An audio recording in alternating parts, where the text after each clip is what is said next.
And now I give the floor to Natalya Alexandrova from the Pushkin State Museum, the Shchukin collection at the Pushkin State Museum of Fine Arts. Dear friends, dear colleagues, Sergei Shchukin was collecting art for 16 years, and he spent 18 years without his collection. Over 101 years it's been nationalized, and for 71 years it's been preserved in our museum. But before it reached the museum, we've been close to the collection all the time. We're neighbors. Our houses are just 2 steps from one another, and we are symbolically united by 1898, when the Museum of Fine Arts, named after Alexander III, was founded. And in the autumn of the same year, Sergei Shchukin bought the first Impressionist painting. The only document about this contact is the response of Shchukin to Tsvetaev with the request to assist financially to commission the copies of the French sculptures of the 19th century. Shchukin was very respectful towards what Ivan Vladimirovich Tretyakov was doing to enlighten the population, but he declined. As he said, he was going to concentrate his efforts on creating his own gallery for the city of Moscow. Late autumn of 1917, when the revolution threatened the safety of a private collection in a private house, Shchukin came to the Museum of Fine Arts and asked for his collection to be kept there for storage. The commission agreed. That was usual before and during the First World War, when museums preserved private collections. They said they could guard the collections but could not ensure the security, because fuel stopped being imported to Moscow at that time. The museum wasn't properly heated, it didn't have enough funds, and the museum was no longer centrally heated, so the Shchukin collection wasn't transferred to the museum at that moment. During the times of the existence of the Museum of New Western Art, we were interconnected in terms of our accounting, but our administrations were separated. In the middle of July 1941, both museums were evacuated and sent into the building of the Novosibirsk Opera and Ballet Theatre for 3 years. And we were both one institution, a branch of the Tretyakov Gallery, together with the Museum of Oriental Culture. And in November 1944, all the museums came back together, but the Museum of New Western Art wasn't allowed to hang its paintings. We coexisted for quite a while until the 6th of April 1944, when the newly appointed head of the museum, sculptor Merkurov, said that he was appointed to make a museum of world art, like the Louvre, out of our museum, and he suggested joining to our Pushkin Museum, the Museum of New Western Art, and the Museum of Oriental Cultures. Both these museums declined. And later on, the staff of the Museum of New Western Art was wary of us. But the union of our 2 museums came into question again in 1945. The project was supported by Yakov Chadaev, and the question seemed to be decided. But this attempt, I view as the attempt of saving the Museum of New Western Art, because the situation started to worsen. Different meetings and assemblies dedicated to the 30th Jubilee of the October Revolution and of Soviet art.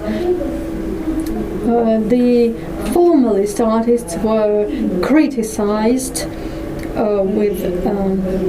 actively by the Committee on Arts, and the Museum of New Western Art was subordinate to this committee, as well as by the president of the Academy of Arts, Gerasimov, who in one of his talks said that the Shchukin gallery had influenced most negatively the development of Russian art.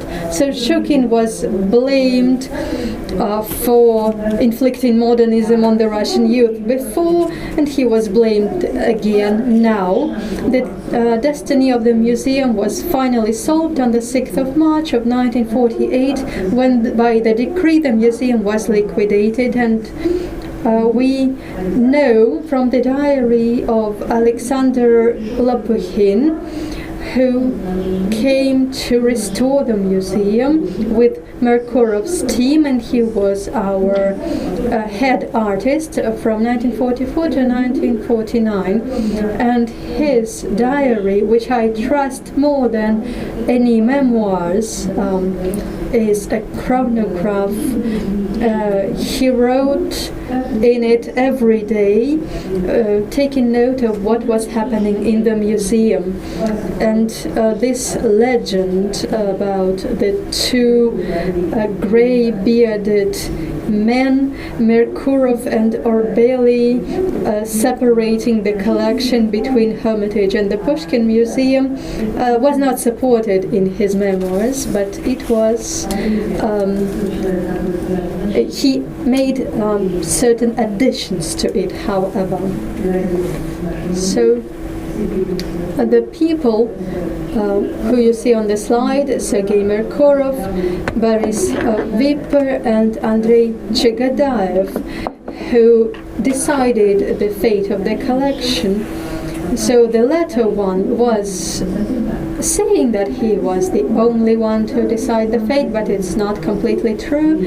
On the 10th of March, the directorate of the museum received a phone call from the Committee on Arts, where they called the assembly to discuss the new exhibition and its opening.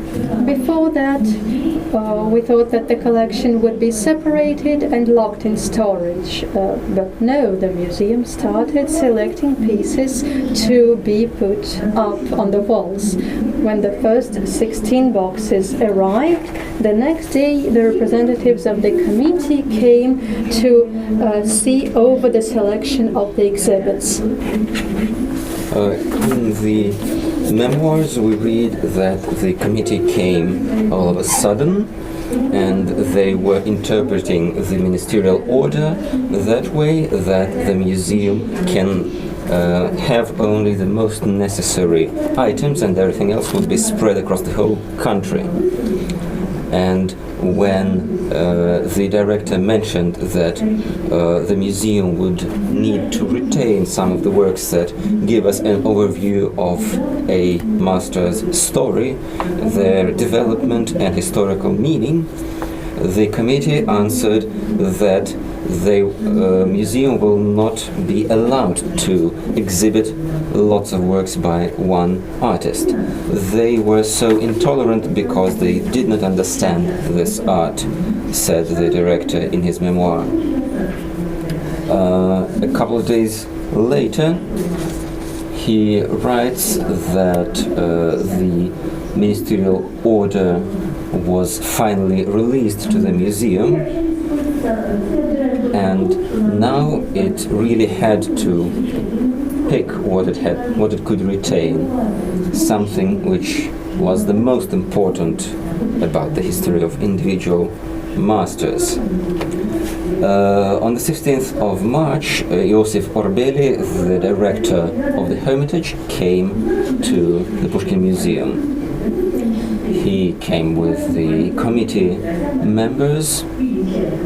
They had lots of discussions, and Orbeli was always competing against Merkurov, and they were ironically they had an ironic relationship between them. Gerasimov, the committee member, required these paintings by Anders Zorn and Pierre-Auguste Renoir for his own personal office, destroying the exhibition by this. In Lopukhin's diary, we read that Merkurov took these paintings, and I always quote Ms. Antonova and her definition that he was a free person of great scope. So this free person of great scope put these paintings in his own office, and he was asked, "Are you just so pro-Western? Are you a Westernizer?" And he said, "I may be a Westernizer, but don't you like these paintings?" And so Lopukhin writes that the director kept talking to Orbeli, and they had to concede lots of paintings that they didn't want to leave. Madame Sommery by Renoir, two Sisley's, two Marquet, two Pissarros, and so on. Orbeli was taking everything, writes Lopukhin, and the committee was always reminding Merkurov that he had to give up everything that they do not exhibit currently. On the next day, Orbeli, having had a telephone talk with the Leningrad authorities, asked for something more. And he was supported by his colleagues. Lopukhin writes, "Our guys keep wasting away Matisse and Gauguin." 2 days later, they tried to salvage something by preserving it for ostensibly leaving for other museums, because the ministerial order contained the phrase "our museum and others." Among these paintings that they reallocated is this Rue d'Opéra by Pissarro from the Shchukin collection. 2 days later, more people from the Hermitage came and looked at the selected artworks, and Lopukhin writes, "It was peaceful yet." In the White Hall of the museum, an exhibition of the paintings in frames was organized for the purpose of selection.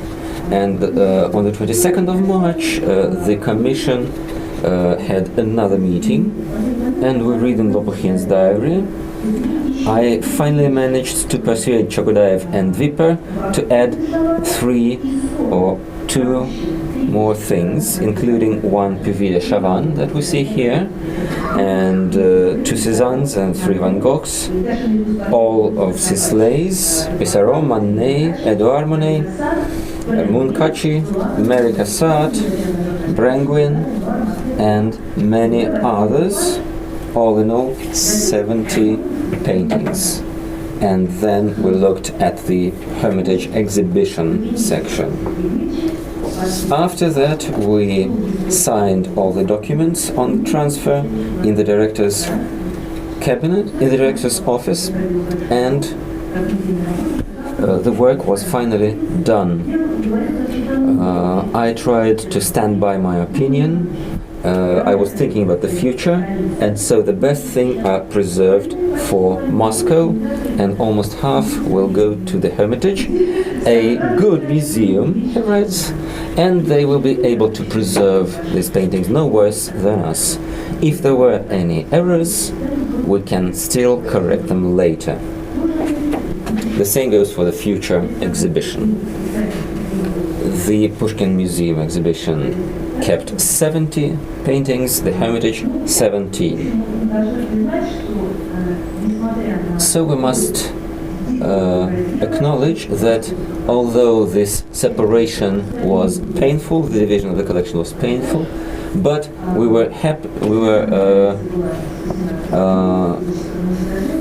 We had a lot of luck that the other museum was the Hermitage that was able to preserve these paintings and keep them open for the public. We were lucky with this. Lopukhin's diary is contradictory in that the exhibition was not kept in storage, and the idea of preparing this whole exhibition was taken up again in the February 1949, when Roman Klein, the architect of our building, was building these premises. He planned the special flat for the director, and it was converted into an exhibition hall later on, and it was the final part of the current exhibition before the war. The Barbizon School was there. During the war, the whole museum worked from these rooms, everybody who were left. And after the war, in 1949, it was renovated, and it was decided that the last hall would be dedicated to the Impressionists. They started working on it, and I must say that it was a very audacious move. Because the Arts Academy and the press always criticized the Impressionists because they were sketchy and not finalized. And in the same year, while we were beginning to work on the new exhibition, an article by Gerasimov was published in the Izvestia newspaper, and he wrote, "The Soviet viewer who has risen to a new level of spiritual development thanks to the ideas of Lenin and Stalin has completely rejected the bourgeois, formalist, impressionist and naturalist degenerative art." Sergei Merkurov, the director, suggested just putting the pictures against the wall, inviting the committee and waiting for their decision. And Boris Viper, who was a courageous person, but who had to interact with the party apparatus, with a certain Kuznetsov on this subject, got the following advice. Can we just end it with a wall of complete degeneration of the last isms in the Western art as a demonstration of their complete insanity? By May, the exhibition was ready. Lopukhin wrote, "The committee will take this down," but it was interesting to prepare this. We had to remove the blue dancers, we had nothing to balance it with, and we had to remove Pissarro to preserve the Renoir. The hall is not so good looking now, but we need to salvage these painters of the clean palette. We read further that the committee was ambiguous in their decision. They wanted us to take away one Fortuny, one Sisley, one Renoir and one Degas, and substitute them with something else. The Barbizon Hall was open for the public, the Impressionist Hall was still closed. On the 1st of September 1949, a British delegation visited the museum. They were part of the Peace Congress, and they were spearheaded by the Dean of the Canterbury Cathedral, Hewlett Johnson. And they asked the Russians, in Britain they say that you destroyed all the Impressionists. Is it true? Merkurov then directly, straight away, led them, I cannot picture this in my mind, to this closed-off 35th hall with the Impressionists. Then they showed them the prints by Toulouse-Lautrec and Rodin. Then they called the committee, but got no order to open the halls. The whole museum faced the threat of being reorganized. It had endless checks, audits and inspections during the whole year, and at the end of the year the exhibition was closed off and the whole museum was then rededicated for an exhibition of Stalin's presence. And it left only after Stalin's death in 1953, but right after it left, we rebuilt the permanent exhibition, and in the December 1953, we opened the long-awaited halls for the public. And the very first exhibition had the last hall dedicated to the Impressionists. Out of the 22 paintings, 10 stemmed from the Shchukin collection. It was the Lunch on the Grass, Rouen Cathedral, the Rue d'Opéra, the Nude by Renoir, the Blue Dances by Degas, the Date of the Kiss by Picasso, and the Vesuvius by Marquet. Before opening this exhibition, the Research Council had a meeting, and Kemenov, the Stalin Award secretary, said that the exhibition has a large artistic and political meaning. The exhibition is renewed after the well-known previous decrees of the party and the government on culture, and so the question of showcasing the Impressionists is especially delicate. We need to show them in such a manner that it doesn't seem that we have rethought our ideas on them. It looks like we have an overdriven positive idea of them. We need to add something to correct this overly positive idea, but these things should still be quite artistic. The public had quite different idea from these officers.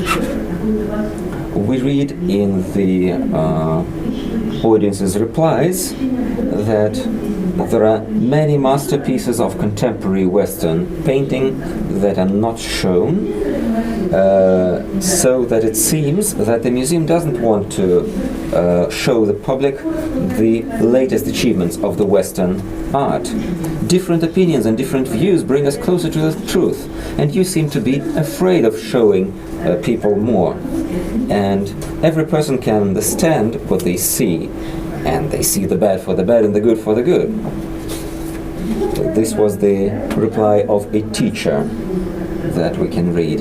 In 1955 we had a large exhibition of French art, which then moved over to the Hermitage. In the 60s a Picasso exhibition. In the late 60s Boris Viper, still the deputy director for research, offered an idea to study the history of Shchukin Morozov collections to Alexandra Demskaya, and without Alexandra Demskaya we wouldn't have had the Shchukin that we know, because at that time we didn't know anything. She thought that she would spend half a year on studying Shchukin and half a year on studying Morozov.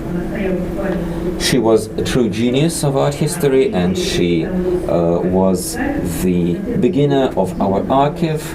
She was the first who studied the history of the museum and the life of Ivan Vladimirovich Tsvetaev, our founder, and created a broad basis for future research, and brought back many names of collectors. And so she spent almost 30 years on the history of the Shchukin collection, and here you see the cover of her book that she wrote and published in 1993. When she started studying the collection, we had only precious few documents on Shchukin in the archive. The Shchukins left Russia without taking their papers with them. They were all left in the Znamenka house, and they were just left to rot in the attic. We had no literature, no research published. The brothers were bachelors or married late. They had no children. The sisters went off to marry into other families. We learned only about one niece that used to live in Moscow, and she had some family name, some surname that sounded like a food, and truly her surname was Masnovo, from the word for meat. And they found her, and she had lots of letters exchanged with the researchers, and then Demskaya found the eldest son of Sergei Ivanovich Shchukin, Ivan Shchukin, and other relatives who were still living. She found Georgy Gordon, the son of Gavril Gordon, and he brought his diary to her, and this diary could be seen at the exhibition here. Why did he preserve this diary out of heaps of papers while his father was killed by the communists and it was dangerous to keep it? We don't know, but he still preserved it. At the museum, under the leadership of Irina Antonova, we had a large-scale rebuilding in the 70s. We needed to reconstruct the roof because it was damaged during the war, and so we changed the exhibition sequence. We left fewer halls for our casts and opened more halls for paintings, and this allowed us to exhibit more Shchukin paintings. Alexandra Demskaya used all opportunities she had to search for documents and save them from perishing. She was the first to ask about the fate of the Masnovo archive. It was to be destroyed, but she managed to preserve it in the last hour, the last moment. She took a taxi, traveled to the flat. They bribed a locksmith, to open the door, and they just took the papers physically from there, from the dead lady's flat. And Irina Antonova issued a paper for the governmental agency for us to get this archive, and we got the whole set of papers for our archive, more than 500 papers and more than 800 photographs. Through this incessant effort, Alexandra Demskaya created a great foundation for future research of the Shchukin collection, and I must also mention her colleague Natalya Semyonova, who worked with her and has remained faithful to her studies for 30 years and did a lot of work on rebuilding the life story of Sergei Shchukin. And now at our museum, Marina Bessonova is the curator of this archival collection. And in 1993 we had this brilliant exhibition, which was a large event in the history of our studies. Morozov and Shchukin, the Russian collectors from Monet to Picasso, where the main idea was collectorship as a creative activity.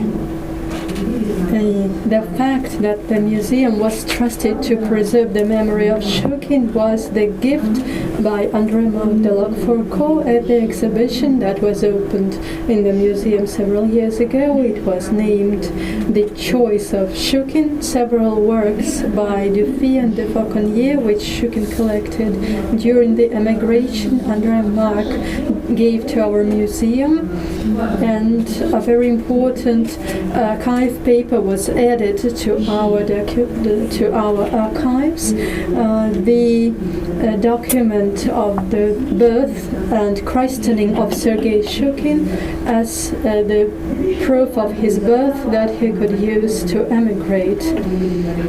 The Europe and America Arts Department was separated and located in the neighboring building, where we had the opportunity to show the collection in its bigger entirety, and the energy of Sergei Shchukin inspires new projects. We took part in for the first time with the foundation of Louis Vuitton at an exhibition where the collection of Sergei Shchukin was reassembled for the first time. So this is all not by chance. I don't know whether Marina Lashak, when she was helping to publish in 1993 the book by Alexandra Andreevna and Natalia Yurievna, what would this lead to? That again, Shchukin's energy involves us with it and doesn't let us go. So it was important for us, especially for the Department of Old Manuscripts, the passport of Sergei Shchukin, which he received on the basis of his birth certificate in the Russian consulate in Geneva. To be honest, I perceive our exhibition that we opened as a big celebration for us, since even 10 years, even 100 years after, the lesson that we learned from Shchukin is the lesson of labor. And I heard an anecdote from Evgenia Georgievskaya, who used to be the head curator of our museum.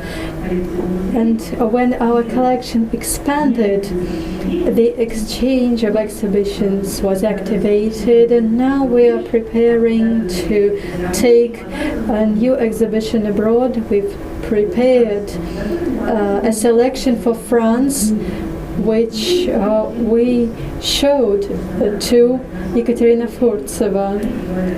She examined it, and the colleagues said that this was Shchukin's collection, Moscow merchant Shchukin. And she, so emotionally as she always did, said, "Well done, Shchukin." And I think that's the best characteristics we can give. So I'd like to thank you for your attention and finish my report. Thank you.